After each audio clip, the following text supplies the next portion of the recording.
was a live radio event that shocked Neal Boortz listeners. And Neal still considers it one of his finest moments on the air. It's the great Neal Boortz Cat Chase from the Happy Ending Archives. Welcome back. It's the Neal Boortz radio show. You've been waiting for this, haven't you? Waiting for this for years and years and years. It's the Georgia Cat Chasing Championship. And our thanks to WGST Radio. They are allowing me to play this for you on the Neal Boortz show. Happened in 1988. We decided we were going to throw perfectly good cats out of airplanes, and then skydivers would jump out, and whoever caught the cat was the winner. We spent weeks putting this together. I had the sheriff looking for me, trying to track me down to stop this atrocity from happening. Now, what's really funny, as you listen to this, it's a 90-minute program that we've condensed into 1 hour. As you listen to this, remember, back in 1988, most of the people listening to the Georgia Cat Chase thought it was absolutely real, and it was really happening. So here we go.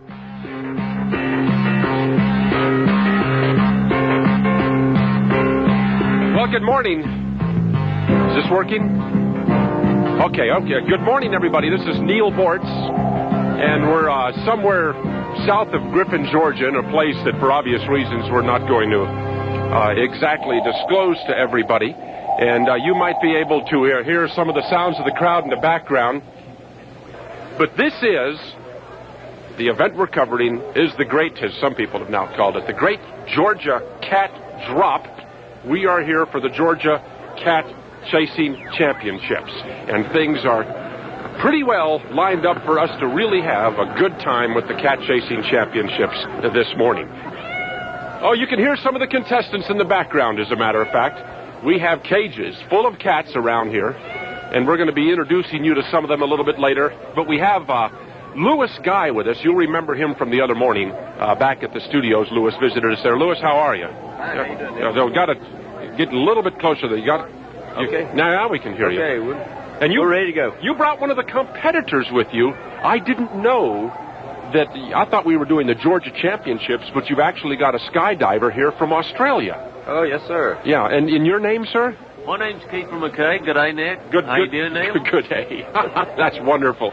Kiefer McKay. Kiefer, are you an experienced cat chaser?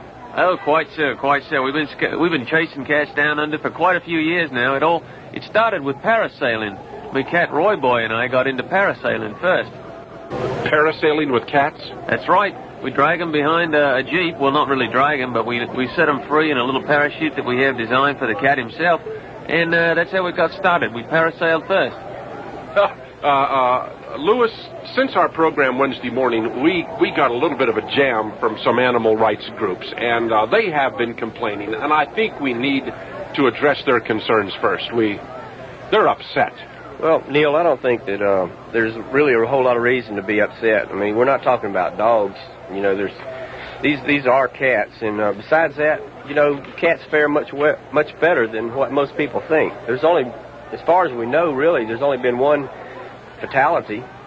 There's rumors. Is there only one cat fatality? Oh, that's what I mean. One we talked cat fatality that's been confirmed. Wasn't that Hellfire Harry? Oh, Hellfire Harry up in the National Cat Chasing Hall of Fame. Now, what happens if the cat isn't caught? I know that 95% of the time the jumpers manage to catch the cat and land with you. What happens if the cat isn't caught? Well, he gets a little longer free fall, a few more grins perhaps. It's generally, you're allowing for the wind when you leave the plane anyway. So, very many times it's out over the woods, and we've never really found any cats, other than the one Rocco brought home. Now, why? I'm trying to address the concerns of these animal rights people. Why not use an inanimate object, like a football? Well, you could throw a football out and have everybody go after the football, or a medicine ball, or a stuffed cat or something. Why do you have to use a live cat? Well, part of the reason is the cat has to do this part in the competition too. It's really part of his responsibility to hang on. Once the skydiver catches the cat and opens his parachute, cat's got to hang on not only through opening shot, which we said before could be equivalent of about a 40-pound cat, just for an instant, about a 4G force. Then the ride down, cats, we don't want to declaw them. They've got to hang on too. They're doing part of the work, same as we are. Now, the first competition is coming up. The helicopter will be back shortly and load up some of the first cats and the jumpers. Let's see, Kiefer, you're going to be our commentary help, our color man on the first jump this morning. Is that correct? That's correct. I've done quite a bit of color work down under. The competition in Australia is very fierce, and I'm sort of semi-retired, so I like to jump. I've had a good time with it, but I'll tell you what, I really enjoy watching and commenting on the action. Wait a minute. The referee is starting to get the cat ready. They're not pleased. He's a feisty one. I hear it's a feisty one over there. Well, look at him. Quite fierce. Yeah, quite fierce, I'd say. The referee is the only one that gets to wear gloves. It's a rather dangerous job, so he must wear gloves. For the first time, and we'll talk about this later when the competition starts, is that we were concerned, like in a hockey game, it's hard to see the puck. In this competition, it's hard to see the cat. We are going to tie a smoke bomb onto the first cat today. So that way we will be able to tell where the cat is at all times. And, well, we'll cover that a little bit later. Sir, I have to apologize. I really have forgotten your name. Sick Man Frank. I'm sorry, that's... Sick Man Frank. Now, that you're using a handle, obviously, because you get a lot of flack for this sport. Well, yeah, a lot of people think we're pretty cruel. But, we don't believe that. Well, they are only cats. That's true. That's true. You are, and you are in Maryland somewhere, I think it was, the first person that you know of ever to free fall with a live cat. Is that correct? That's correct. Do you want to tell us, and we are limited on time, we have a break coming up, I'm going to have to go back to the studios in Atlanta, but very briefly, how did that whole thing happen? Well, it started out at our particular drop zone in Maryland. We kind of had a law that any kind of animal that came around as a mascot, we had to paradrop them in some way. Yeah. And usually we used a parachute, but this one cat that came around kept jumping into the jump plane and wanting to go up with us, so I said, why not pass him? What do you mean passing? Passing. I've never heard of anybody passing a cat. Yeah. Just from one skydiver to another in free fall. Well, I was not the passer. I was the passee, and I got to tell you, the first time we tried this, we didn't know what was going to happen, and I went to grab the cat from the other jumper in free fall, and I wasn't wearing any gloves, and he just tore my hands apart, and I couldn't hold on to him, Neil. So. How did the cat handle the free fall? It was amazing. You know how they talk about cats always landing on their feet? Yeah. Well, I didn't see him land, unfortunately. But what I did see is an amazing sight. Picture a cat, if you will, with all four legs kind of splayed out. Yeah. I like that picture. with his tail straight up in the air. In the wind, yeah. Absolutely. But stable. I mean, just, not tumbling over, over tea kettle. I mean, absolutely stable. I was impressed, and I guess that was the start of it. Well, we are honored to have the first person ever try to pass a cat here with us. Well, listen, the helicopter's getting ready to start. You've got your jump gear on. Yeah. I know you got to run and get in the helicopter and get ready to go for the first heat. So we're going to talk to you after you land. Okay. Ought to be about 15, 20 minutes from now, right? All right, super. Okay. Okay. I'll see you in a little bit. Have a good one. Thanks. Now, we still got Kiefer McKay with us. Kiefer is very anxious to sing for us. Kiefer is from Australia. He's a cat chaser. Right.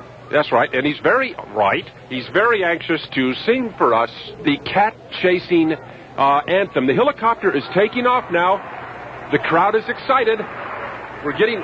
This is going to be quite an event. Why don't you go ahead, Kiefer, and sing the cat chasing anthem for us? All right, now it's good luck. You never want to go up cat chasing without singing a good luck song first. So here we go. This is for Wild Man now, the sick man that is. Now here we go. When the sun comes up on a beautiful day, we climb through the clouds, cat chasing away, with a breeze in me face and good luck on me side, me cat in his place, on a wind we will ride. Then it's heave-ho, out you go, see who will score the most, for it's winner take all in our bloody free fall, and we'll meet in the pub for a toast. Oh, wonderful. All right, good luck there, sick man, good luck, come get him. Okay, now the helicopter is almost over the field. we're going to try our best to describe what happens, folks, but it's happening 2 miles away from us, more than 2 miles away from us. And how long will they have? When they go out of that helicopter, how long do they have to catch that cat? Well, it's less than 60 seconds, really. You know, they're going to be jockeying and vying for position up there. They're trying to track towards the cat. The cat will go out first. They'll be fighting each other and trying to get an angle to see who can Wait a zoom minute. in Wait, there. there's smoke. Smoke. It looks like the cat's out. All we can see is a trail of smoke. Yes. Have you got the binoculars there, Neal? Well, I'm trying, but it's hard to find. Pass them this way, would you? Okay. There. Oh, I see it. Yes. That must be the cat now. I think they're getting ready to pile out of the plane. There go the jumpers. I can see them. Okay. They're rolling over. I see someone somersaulting. Look at the smoke trail. That cat is really having a time. He is smoking. How fast is the cat doing right now? About 120 or so? Get it up to 120. There we go now. I think someone's breaking away from the pack. Is that, that's a green and yellow, a blob I see. All right. Moving over now. It looks like somebody's got the cat. They're moving in on it. I wish one thing we don't have down here, folks, is we can't identify the chutes. Well, who is who? That's right now. They're getting in closer. I see two of them breaking away. They're fighting each other. That's right now. That one person that's got the cat. Yeah, they're trying to strip it away from him. I think so. Look at that. Look at that. Ow. Hey, wait a minute. The contestant, there, the chutes are open now. The chutes are open, and one of the chutes has smoke, blue smoke trailing behind it. That means that obviously they've... Wait a minute. It looked to me there, Keeper, like the cat's separated from the chute again. I know. That smoke's going away from the man in the chute. Who's got it? Now, I don't think anyone's got it. Wait a minute. The cat is loose. All 6 parachutes are open, and the cat is loose. And look at one of those jumpers. Looks like he's in pain. He's writhing under the chute. Ha! Hey, the cat has landed in a pine tree right next to the drop zone. It's right up in the top of the pine tree. The parachutists are all starting to land. It doesn't look like there's going to be a winner in the first heat. Oh, that man, he's in pain. He's in pain. Oh. Somebody had their hands on it. Well, wait a minute. It's Sick Man. We're going to have to get him over here. He has got blood all over his forearm. Looks like he's been scratched up pretty good. He's shaking his head. I think he's really upset. He's upset with himself. Obviously, it was Sick Man Frank that caught the cat, and then after the chute opened, he had to turn loose of the cat. You remember during our interview a while ago that Sick Man said that he had jumped with a cat once before and had to turn loose of it. It's a bloody shame, Neal. A sense of deja vu, I believe. Well, I think what we're going to have to do is go get that cat out of the tree right now. That'll be the first order of business. We'll be back and try to interview Sick Man and see what happened in that heat there. Okay, we're back at the Triple H drop zone. All the jumpers are down off the first heat.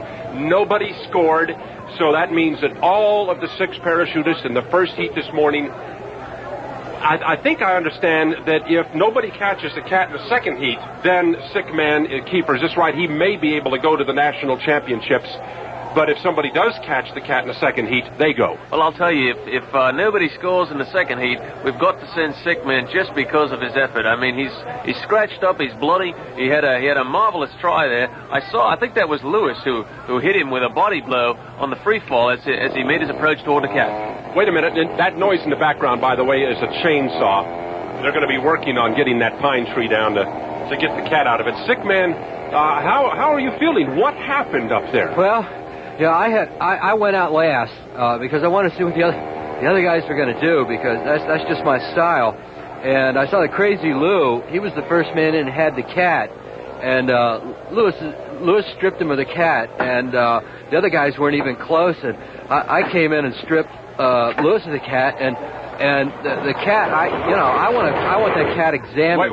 Wait a minute. The pine tree is down. Excuse me, I'm sorry to interrupt you, Sick Man. The pine tree is down. They're approaching it, and they're walking away. They've got the cat, and the cat is alive. Oh, that's amazing, Neal. That is absolutely amazing. Well, it obviously landed in some soft branches. The cat seems to be quite okay. In fact, they're going to be walking right by the table here in a second. Well, the cat's obviously not too pleased. Close, please. Not too close. Okay, Sick Man, go ahead with your narration of what happened. Well, I want the cat checked. You know that we're supposed to use regular cats, and I got cut up pretty bad on this thing. Oh, look at that! Look at it's probably going to require some stitches, but I think that cat was, his nails were sharpened or something, because I've never been cut like that by a cat. I mean, I had him. I had the whole jump. But that thing, I don't know. You've actually got your drogue chute wrapped around your hand right now, and it is soaked in blood. Do you think maybe... You know, cat scratches can be dangerous. I hope he's had his shots too. You know, we don't want anyone to catch any disease from this. This is really a mess. You know, Keeper, I never did ask. Does anybody check these cats for diseases and stuff? Well, that was my first thought when I saw Sick Man here coming really cut up like that. You've got to be careful. You just can't be too sure these days. And there is going to be a lull in the action here in a few minutes. The second jump will be leaving, and they've timed it very conveniently. Right after our news. Okay, the second heat is getting ready to take off here in just a moment. This particular heat, if you will, has a couple of jumpers in it. It has Dave the Wolf in it. It has Bulldog Jarrett, Floyd Lambert, Bass. Let's see, somebody named Bass, June Bass, I believe. A gutsy woman, a very gutsy woman. That's the only woman in the competition. Isn't that kind of ironic? A woman chasing a cat. Well, she's got very long, sharp fingernails, is what I've heard too, and the cats are afraid of her. Yes, I've heard of this June Bass. I understand that she is really a tenacious competitor. She flies in the teeth of everything feminine. She's a very, very rough customer. Oh, that's wonderful. We've got Jake the Hawk and Gus Gang. I love these handles. The helicopter, of course, is in the air now, and it will be going to about 12,500 feet. We've got to get this competition off and underway.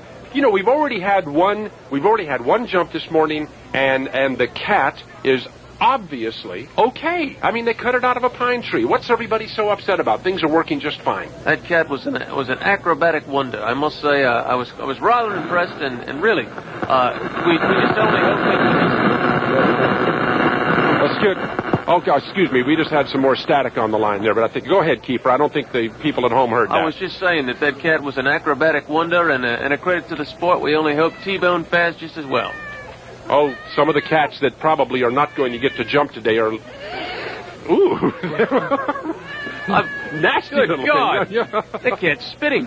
It's spitting at us. I know it. Somebody over here is trying to handle that cat, and they're not having a very easy time.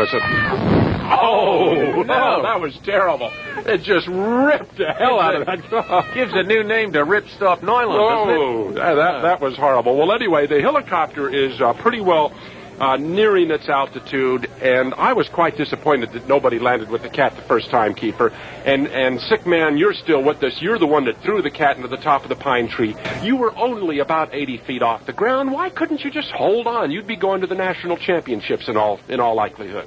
Well, normally I would, but as you see, again, looking at my hand you have seen a doctor now, haven't you? Yes. That's a pretty hefty-looking bandage you got on there now. Yeah. He says it's going to be about 20 stitches, so I want to stick around and see what else happens, because I hope I make it to the Nationals. I've been training for it. Well, this is something that is really strange, because a lot of people have been making noise about the possible implications and harm to the animals. Nobody seems to be at all concerned with what happens to the contestants. And here's this man with just rips all over his hand, and he's probably going to need about 20 stitches. I do hope that you are back in competition again soon. Thank you, Neal. Wait a minute, because the crowd's looking up. We can see smoke coming out of the helicopter. The helicopter's over the jump zone, and the second cat jump is underway. Kiefer, you know more about this than I do. Can you describe what you see for our listeners right now? The cat right now is going into a severe barrel roll. It's not stable yet. This is something that cats tend to do. Look at that. It's spinning. It's spiraling. It's coming down. All right, looks like it's getting stable now. There go the jumpers, Neal. Do you see them? Yeah, they're out. There's 6 of them. They're easy to see, a lot easier than the cat to see. And it looks like 2 of them are in on it together. They're clustering together trying to get a jump on the competition. They're going to fall faster. And look at that. They're splitting apart now. I think they've gone in separate ways. Do you see him, Neal? Yes, I said, wait a minute. Oh, there's that static again, but I think it's an interference. It'll go away in a second. Yes, I see him. And they've only got about 15 seconds before the chute's open. Does anybody have the cat? Not yet, not yet. 3 of them are peeling away. It looks like one of them's closing in. They're fighting each other off. Somebody's got the cat, Neal. Here, take the binoculars. Can you see? Yes, but I can't. We don't have any guides to who these guys are by the color of their chutes. I don't have any idea who it is. It's the candy-striped parachute. It's the one with the red and white parachute. They're moving in again. It looks like he's got him, but I can't tell. Oh, the chutes are opening now. Wait a minute. The blue smoke has separated again from the parachutes. They're at 2,000 feet. The chutes are open, and it doesn't look like they're... Oh, my. Somebody's dropped it, Neil. I thought surely the man in the red and white parachute had it. Out of the way, everybody! The cat is coming straight into the drop zone. Look out. Oh, oh no. Ooh, boy. Oh, that wasn't good at all. I'm so sorry. I am so sorry. Why can't anyone catch these cats? We've had 2 jumps. We've had 2 jumps today, and nobody has caught a cat yet. This is tragic. In about 30 or 40 seconds, these parachutists will be landing out here at the field. I see a group of people are going over right now Let me to see take those, a... Let me see those binoculars again. Look, I can see up there the men under their chutes. They're shaking their heads. They're really kicking themselves. They're very upset with themselves. They tried their best, and once again they failed. We have an instant audio replay of the cat going in, folks. Ooh, it just sounds worse the second time. Oh, it was horrible. The crowd is going over there right now to take a look at the cat and see what it's Look at all those cameras flashing, too. Oh, it's terrible. Oh, listen, in living color, Neil. I don't profess to be any lover of cats, folks, but this was not a fun thing to watch. But, Kiefer, did you notice the tail straight up in the air, the 4 legs extended like a skydiver? Pointed right up to the heavens, right up to the heavens. The cat went in like a true trooper, didn't he? Certainly did, certainly did. Feet first, just like they say. I hope that wasn't one of the cats that was donated by the WGST listeners. It would be a sad thing indeed if we were not able to. The parachutists are starting to land now. They're only getting polite applause from the crowd, not very much. A little bit disappointing, but very, very aggressive competition. Well, listen, they're starting to wind things up here pretty fast now. It looks like we had 2 jumps. I don't know the identity of the second jumper yet. Whoever it was in that red and white striped suit really gave it a good go. I really think he gave it a good go. He had the cat, then he lost it. In the first jump, Sick Man Frank had the cat, then he lost it. I am told by the officials here that they are going to take these 2 guys up in a helicopter right away, take another cat, and we are going to do a jump off, if you will. I hope Sick Man can get it done, too. He's bandaged up with one hand, so I'm hoping he can get in there and still take a good grab at it. Well, this is the time, folks. Mike Loewen, our engineer, has rigged me up with a portable wireless mic. You know the type that Dolly Parton uses where they stuff the transmitter? Never mind. But I've got a little portable wireless mic here for me. I've got my jumpsuit on. I'm going to be getting in the helicopter. We've got to get things ready.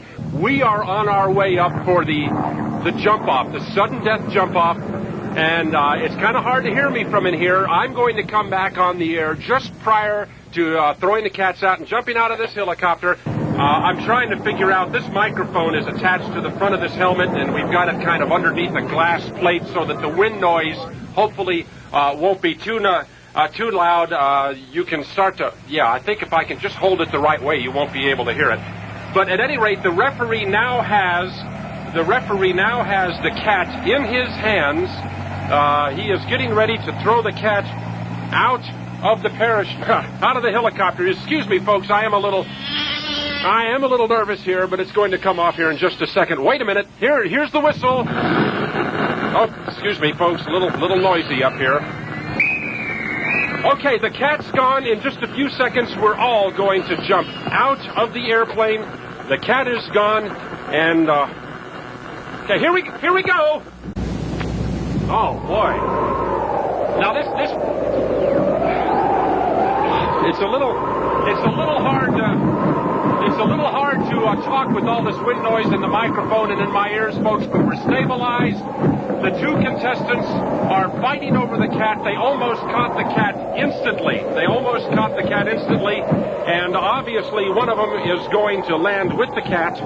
I've only got a very few seconds here before I've got to open my parachute. When I do, it'll get quiet enough. It'll just be deathly quiet up here. There'll be no noise at all. And I'm going to pull the cord right now. Okay, this is marvelous, folks. That opening shock, when you open the parachute, that opening shock is really something. Now all you can really hear is the sound of that parachute kind of flapping in the wind. That's the only sound you get. I'm jumping under a square parachute. I've got my hands on 2 shroud handles. that I can pull these things and guide where I'm going. Now I'm going to look around. I can't see yes, I can see the contestants now, though they're quite a distance away from me. And it looks like one of them has definitely got the cat. We didn't have another smoke bomb, but I can see that one of them is clutching the cat, much the way that this Biner guy held onto a football last week in Denver. But obviously, and again, I apologize, I can't identify the different jumpers by their parachutes, which is really their most prominent feature right now. But, whew, boy, I tell you what, this jumping is invigorating. I'm about 1,000 feet off the ground right now, and I'm not going to land right on the target like they are. I don't have their experience, but in just a second, they will be landing. I'm going to land. I think the best thing to do, Keeper, is to throw it back at the studio and let those people back there run a few commercials. We'll all get on the ground. I'll run back to the mics, and we'll see who won this competition. All right, we're back here live at the Triple H drop zone. We're looking for Neal Boortz. He's been a marvelous flight through the sky.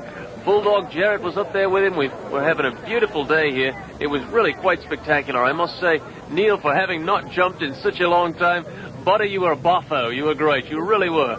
Now I think we have, I see Neal coming over to the microphones now. He is shaking his head. His knees look a little bit weak.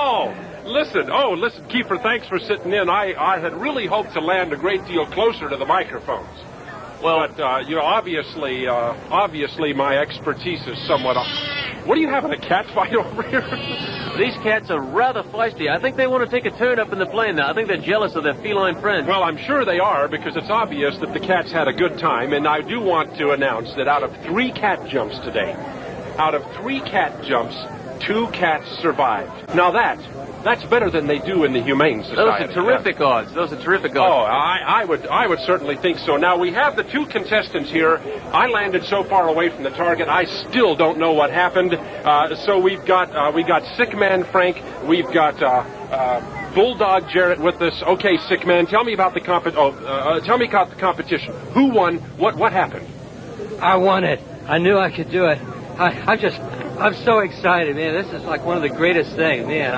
I'm going to the Nationals. Hey, no, I don't know about that. Wait a minute. You got to get closer to the microphone, Bulldog. We can barely hear you here. Well, listen. It was unfair. That Sick Man, he's a sick man. He's a dirty player. I had that cat in my grasp. I was going, it was 2,000 feet. Come on, he came man. whizzing past me, grabbed the cat out of my hand. He was not open by 2,000 feet. This is not legal. Get out of here. I don't even believe this. This sounds like sour grapes to me. All I know is, that cat tore me up on the first jump, and I had a bandaged hand. Were we using the same cat again?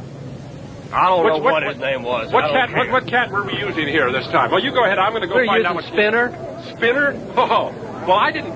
Listen, I was so busy trying to get stable on my dive. Okay? Trying to get stable so I could open my... I didn't see anything that happened. Now, Bulldog, you're claiming that you had the cat, you opened it. That's right, Neal. Yeah, and Sick Man didn't open. He came by you at about 100 miles an hour and stripped the cat away from you. He grabbed the cat as I was opening. Went on by. He must have been open. He was down to a grand. 1,000 feet. Now, wait a minute. Bulldog, that's the way it's done. I mean, it's the last man that has it, and I was open at 2,000 feet. Well, maybe they'll rule in your favor, but I still don't buy it. Well, listen. And I just want to say one thing. Go Dogs. Chase them cats. We're gonna try to get the referee in here in just a second, folks, and straighten this out. Let's go back to the station real quick. It's part of the Boortz happy ending. A replay from the vault. The Neal Boortz cat chase. And there's more coming up. So, who ultimately won the Georgia Cat Chasing Championship of 1988? You will find out right after this.